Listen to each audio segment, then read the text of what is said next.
Welcome back to my channel. आज हम देखेंगे एडवांस कॉस्ट अकाउंटिंग का यूनिट 4। तो टॉपिक होने वाला है हमारा प्रोसेस कॉस्ट अकाउंटिंग। तो क्या है प्रक्रिया लागत लेखे, वो देखेंगे। तो देखिए किस टाइप के प्रश्न इसमें पूछे जाते हैं। तो प्रक्रिया लागत लेखा विधि से आप क्या समझते हैं, ये किन उद्योगों के लिए उपयुक्त है और इसके उद्देश्यों को स्पष्ट कीजिए। या फिर विधि लागत लेखों से आप क्या समझते हैं, इनके उद्देश्यों को स्पष्ट कीजिए। ठीक है, तो चलो चलते हैं क्या है प्रक्रिया या विधि लागत, उसको जानते हैं। तो इसके आशय और परिभाषा को देखेंगे। तो देखिए प्रक्रिया लागत लेखों से आशय ऐसी प्रणाली से है जिसके अंतर्गत एक वस्तु का उत्पादन विभिन्न प्रक्रियाओं के माध्यम से होता है। क्या होता है, हम जब किसी वस्तु का उत्पादन करते हैं तो उस वस्तु को उत्पादित होने में, है ना, पूर्ण रूप से बनने में कई प्रक्रियाओं से गुजरना पड़ता है, होता है। जैसे अगर हम कोई फर्नीचर बना रहे हैं या कोई भी टेबल वगैरह बना रहे हैं तो क्या चाहिए, पहले हम लकड़ी काट के लाएंगे, है ना, उसको शेप देंगे, उसको पॉलिश करेंगे, तो ये अलग अलग प्रक्रियाएं होती हैं। डिज़ाइन देंगे, है ना, तो ये क्या है, अलग अलग प्रक्रियाओं से तो होकर गुजर रहा है ना वो। तो यही कहा गया है, इसके अंतर्गत एक वस्तु का उत्पादन जो है वो विभिन्न प्रक्रियाओं के माध्यम से होता है।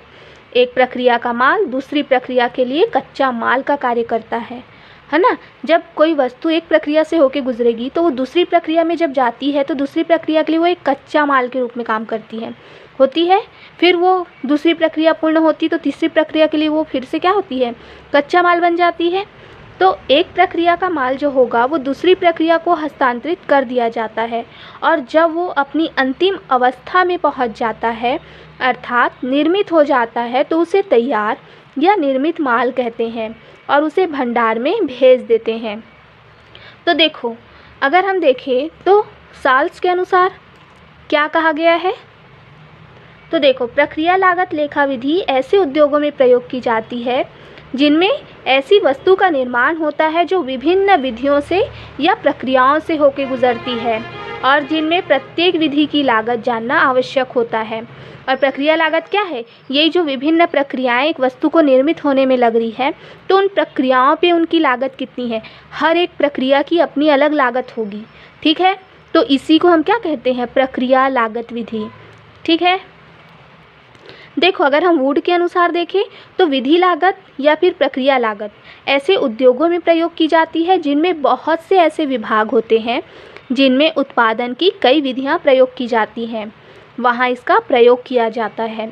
इस प्रकार प्रक्रिया लागत से अभिप्राय क्या है, परिव्यय की उस प्रणाली से जहाँ किसी वस्तु को अंतिम निर्माण की स्थिति में लाने के लिए कई प्रक्रियाओं से निकलना पड़ता है और इस पद्धति के अंतर्गत पहली प्रक्रिया का जो निर्मित माल है वो दूसरी प्रक्रिया के लिए क्या होगा, कच्ची सामग्री का कार्य करता है तथा दूसरी प्रक्रिया का जो निर्मित माल होगा वो तीसरी प्रक्रिया हेतु कच्ची सामग्री का कार्य करता है। इस प्रकार एक सामग्री जो है वो विभिन्न प्रक्रियाओं से निकलकर अंतिम प्रक्रिया में पहुंचती है जहां पर निर्माण कार्य पूरा हो जाता है तथा वस्तु विक्रय योग्य बन जाती है। तो इन जब प्रक्रियाओं से होकर गुजरता है तो हर एक प्रक्रिया में हम लागत ज्ञात करते हैं, वही क्या कहलाएगी, प्रक्रिया लागत विधि कहलाएगी। आगे हम देखेंगे प्रक्रिया लागत विधि की विशेषताएं या लक्षण क्या हैं। तो चैनल को जल्दी से सब्सक्राइब कर लीजिएगा और वीडियो पसंद आए तो लाइक ज़रूर करना।